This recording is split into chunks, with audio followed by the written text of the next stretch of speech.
Okay,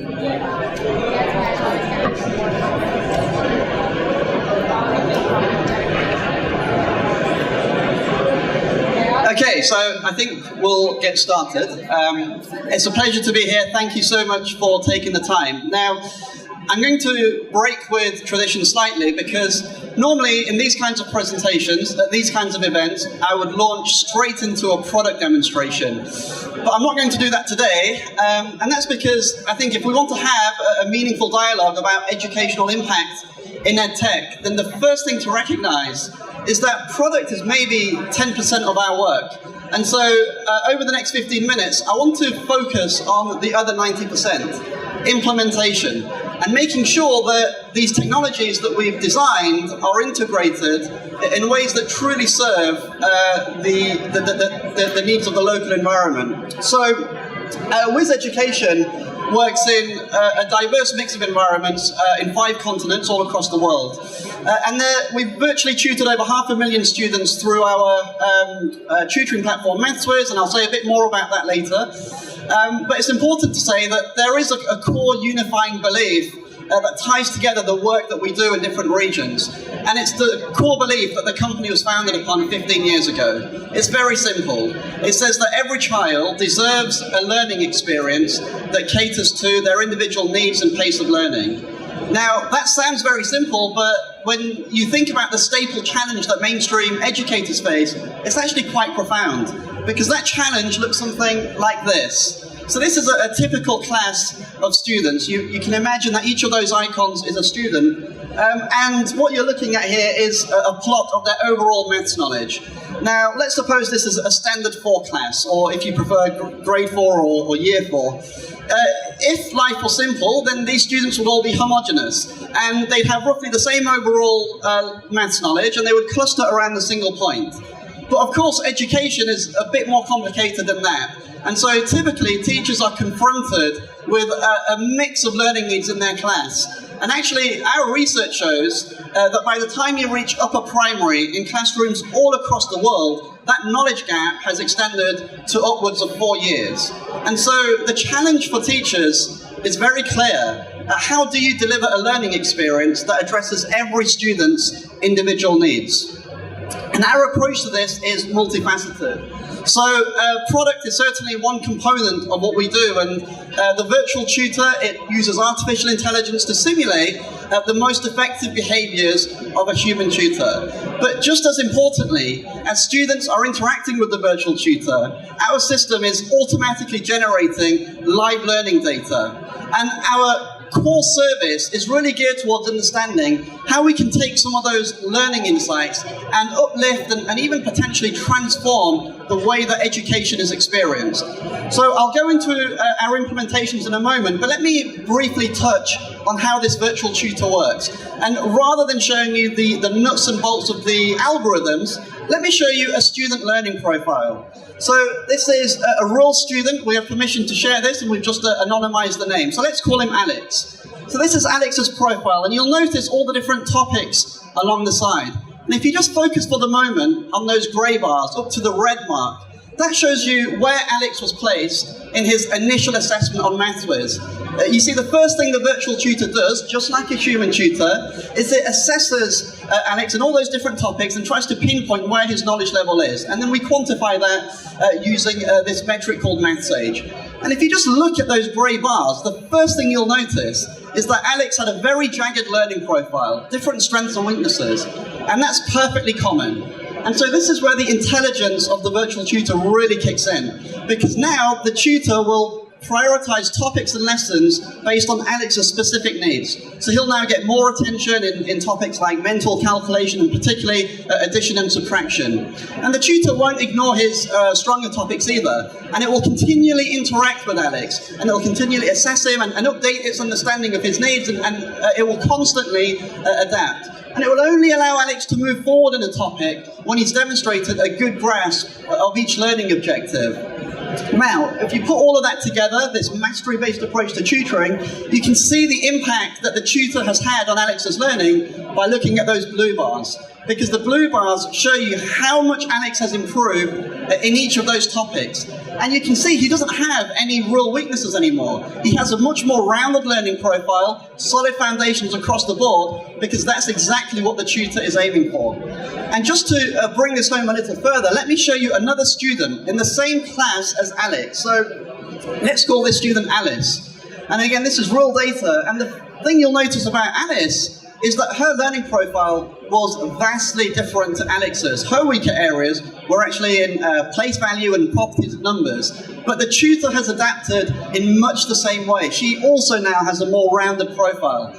And so you can imagine this playing out for every individual student, and you can get a sense of some of the learning insights that we have on students' learning, which we can then aggregate at the class, the school, the regional level. And the question that underpins our work is how can we use the tutoring and the data that comes out of that to really uplift the way that subjects like mathematics are taught. So I want to make this concrete, so I'm going to take you now to one of our implementations, and we'll go to rural Kenya, where we're working in a truly exciting project. It's called Imalango. It's a district-backed initiative, and we're working with partners to deliver learning through ICT, and Maths-Whizz is a core part of that. And I should say that as well as virtually tutoring over 150,000 students, we've also trained over 4,000 teachers, and that part is just as important. Now let me paint a picture for you. These are rural communities, starved of resources. In many cases, these schools have never seen a computer before. Many of the students are classified as marginalized. That means they're on the fringes of society. And so we had a good sense going into these communities that these students would probably be some way behind their international peers. But we were able to put that assumption to the test because, of course, the first thing these students did was they completed the initial diagnostic assessment. And what we saw was really quite illuminating. Because we have learning data from multiple territories, we can actually compare the maths attainment of all of the different regions that we work in. And that looks something like this. So each of those icons now is a region. And what you're seeing here is a very simple metric called the maths delta. And a child's maths delta is very simply their maths age, take away their actual age. And so if a child is progressing at the expected rate, they have a delta of 0. If they have a positive delta, that means they've pushed ahead in the curriculum. And if they have a negative delta, that means they're some way behind and they've got some catching up to do. And you can see that most of our regions hover around this fairly consistent mark, just shy of our international standards that all of this is based on. But then you do have a couple of outliers. And that one there on the extreme left, where the students are more than 4 years behind their international peers, is in fact Kenya. And so you start to ask why. And there are lots of lively and even controversial debates these days about the interplay between education and intelligence and the environment and even things like race. Well, we can skip straight past those deterministic dialogues because we have something very objective in our data. You see, in Kenya, as well as working in those rural communities, we also support a handful of international schools, privately educated students who are also Kenyan, born and bred. But they are attending very well-equipped schools, schools that are built like castles, some of them. And when the students go home, you can bet that they have access to a computer and to an internet connection. And you can also bet that they have access to very well-educated parents who can support them with their learning. And so what I'll show you now is how all of those schools in Kenya compare against one another. And just see if you can pick out those private schools. Now, it doesn't take a monitoring and evaluation expert to figure that those international schools are there on the far right. And what you're seeing here is an expression of the poverty gap. All of those environmental and socio-economic factors are amounting to several years of lost learning. And we were able to dig deeper because we looked at this baseline data, one grade at a time, just to pinpoint where that learning loss was steepest. And the results, once again, were quite intriguing. So this is a fairly involved chart, but if you just focus on that orange line, you can see that in those formative stages of primary, between standards 2 and 6, there's a steep negative gradient. That's where the learning drop is most precipitous.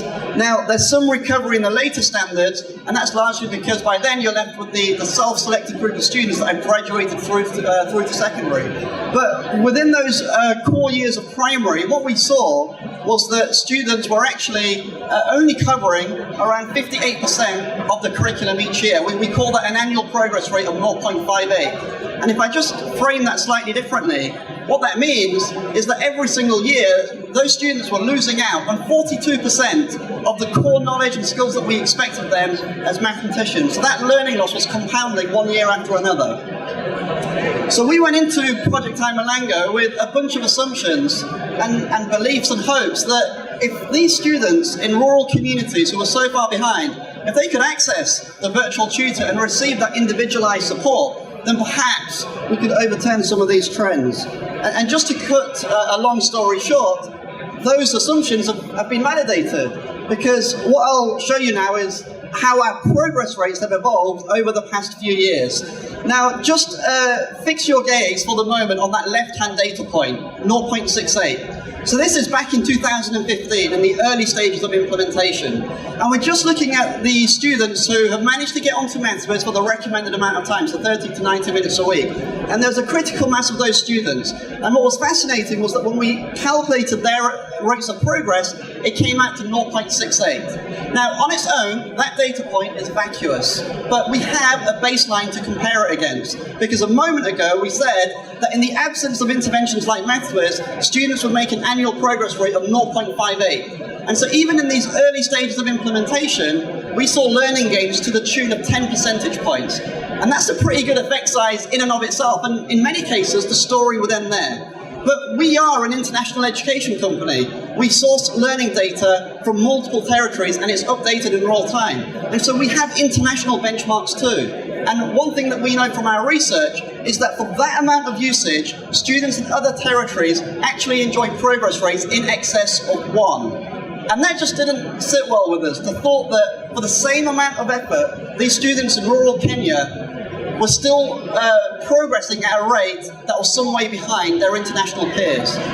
Well, you can see that that picture has changed gradually and dramatically over the years, to the point now where a student in rural Kenya today who manages to get onto Maths-Whizz for the recommended amount can actually expect to achieve a progress rate of 1.27. Now let's put that into context. That's more than double the baseline. It's almost double where our learning rates were in the early stages of implementation. And most significantly of all, it's in line with our international standards. And so we have proven quite definitively that provided they have access to high quality content, and provided they're backed up with implementation training and support, students in the far reaches of rural Kenya can in fact learn at a rate that is competitive and comparable with their international peers.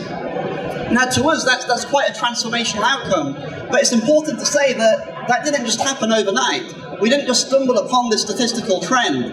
You see, what we're looking at here is the data, but data has only ever been one piece of the puzzle at Whizz, because we've always been acutely aware of the importance of having people on the ground to furnish that data with context. And that's why when we implement Maths-Whizz at any kind of scale, we will always back up our product offering with the presence of a local field team who will support that environment and provide whatever training and ongoing support is necessary.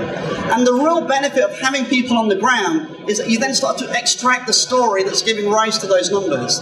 And I'll tell you, the stories that follow you around Whizz Education in projects like Imalango are truly quite fascinating. Let me tell you the story of the ICT labs. These are purpose-built lab environments that have been installed as part of the intervention. And on a good day, you'll turn up to one of these labs and you'll see 25 of these refurbished computers, each lit up, serving an animated interactive lesson on Maths-Whizz. And you'll notice that no two screens are the same, because these students are receiving content that's appropriate to their individual needs. But that's a good day. I've also got lots of haunting images of those same ICT labs where on other days they are filled with a dark and deathly silence because the power has gone, because the school couldn't afford to pay their electricity bills. And I've also got memories of the ICT labs where you had 25 students tethered to their computers, literally praying for the internet to come back on. I remember the student who struck a firm blow to his computer screen, willing it to unfreeze itself, not realizing that the dust had been accumulating on the motherboard. That's just a snapshot of some of the infrastructural realities that we're confronted with in places like rural Kenya. And what of the teachers? Well, we're working in an environment where many of these teachers have never switched on a computer before. And even among those that have, there's deep suspicion that technologies like ours are there to somehow replace them. And that's a genuine fear they have. And when you think about some of the rhetoric around artificial intelligence and big data and how that's now fed its way into ed tech, you have to say those concerns are legitimate. But at Whizz, we've always been emphatic that improving educational outcomes for students goes hand in hand with empowering teachers. And that's why we've endeavoured over the past few years to train over 4,000 teachers. And let me tell you, that can be a long and windy journey, because it starts with the absolute basics of how to turn on a computer or shoring up their basic content knowledge. But then it becomes an elaborate discussion that covers all aspects of their pedagogy and instruction. And what you have, the real virtue of interacting with your users in this way, is that you have this very tight coupling between the kinds of learning analytics that your product feeds you and those day-to-day realities that are playing out on the ground. And when you combine your learning data with the story that's playing out on the ground, what you arrive at are true insights. Insights that you can act upon. And so we've been able to adopt a truly lean and iterative approach, where over the past few years, we've made countless of incremental improvements to our product, to our service, the way that we train our teachers. And most crucially, because we have learning data that speaks to us in real time, we can interrogate all of our assumptions, and we can hold every one of those changes to account. Now, it seems to me that the stakes here are simply too high for us to fail. Think about the millions that are poured into designing and implementing and evaluating these technologies, and think about the fact that we're talking about students' educational outcomes and their life prospects. They get one shot at this, and so do we, because our thinking at Whizz is that this is simply too big to fail. And so when we conceive efficacy in the way that we measure impact, that's not something that we do in a post-test at the end of an intervention. That's something that's baked into the fabric of our everyday implementation. And I will say this, we're scarcely at the beginning of this journey. Our attention now turns to how we scale some of these successes to all corners of Imalango and beyond.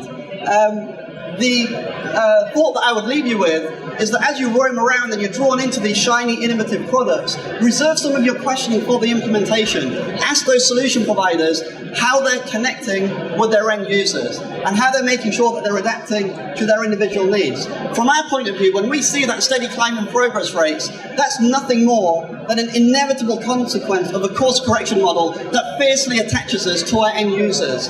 Now, if you drop by our stand this afternoon, there's one more shiny object you might come across, which is the BETT award that we picked up last night, that we were awarded for the best collaboration with the school. And I mention this because it just so happens that the name of that school is Bahati Primary. And Bahati you will find in a coastal region called Kilifi, which is in rural Kenya. And the story that we found on the ground there is truly quite remarkable. We couldn't actually believe the data when we first saw it. So just to give you a sense, they have 25 computers for 300 students. No access to ICT beyond that. What we saw in 2017 was that between those 300 students, they'd accumulated around 1,000 hours of individualized tutoring. When you divide that by 300 students, it's really not that impressive. It's a starting point, but that's not enough to move the dial. In 2018, that number jumped from 1,000 hours of individualized tutoring to 14,000 hours. I can't even quantify that as a percentage increase. And let me assure you that that wasn't strictly because of changes that we made to the product. That's the difference between being a product vendor and being a true implementation partner.